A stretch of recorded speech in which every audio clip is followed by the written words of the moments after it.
ஒரு நாள் இந்த பெரிய தகப்பன்கிட்ட போய் சின்ன பையன் கேட்டானா, ஆஸ்தியெல்லாம் எனக்கு பிரிச்சு கொடு, என் பங்கை பிரிச்சு கொடு, நான் ஜாலியாக இருக்க போகிறேன்.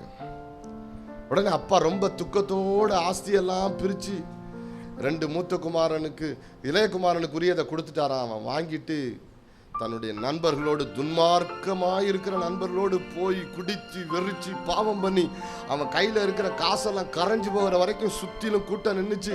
எல்லாம் சாப்பிட்டு முடிச்சு அழிச்சு போனதுக்கப்புறம் ஓடிட்டாங்க. இப்போ இளைய குமாரனுக்கு பசி வைத்த கிள்ளுது. இப்போ அவனுக்கு பசியை போக்குறதுக்கு என்ன செய்யறதுன்னு தெரியல.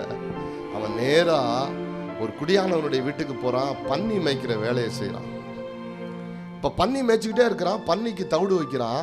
ஆனால் வயிற்றில் இருக்கிற இவன் பசி போகலை.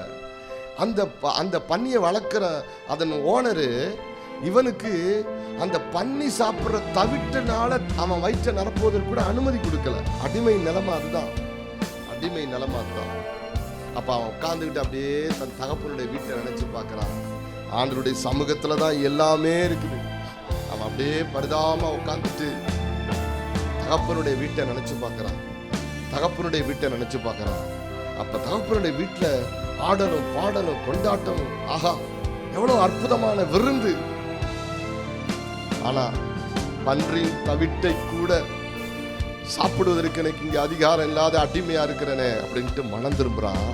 எழுந்து வேகமா தகப்பனை வீட்டுக்கு போனா தகப்பனாரு பார்த்துக்கிட்டே இருக்கிறார். எப்போ வருவான்? தூரத்துல இளைய குமாரன் வருகிறத பார்த்தவனை ஓடி போய் அவனை கட்டி அணைத்து முத்தம் செய்து அவனுடைய சரீரத்தை குளிப்பாட்ட வைத்து அவனுக்கென்று ஒரு பெரிய கன்றுக்குட்டியை விருந்தாய் அடித்து அவனுடைய விரலிலே அவன் அதிகாரம் என்கிற மோதிரத்தை போட்டு ஒரே ஆடலும் பாடலுமா.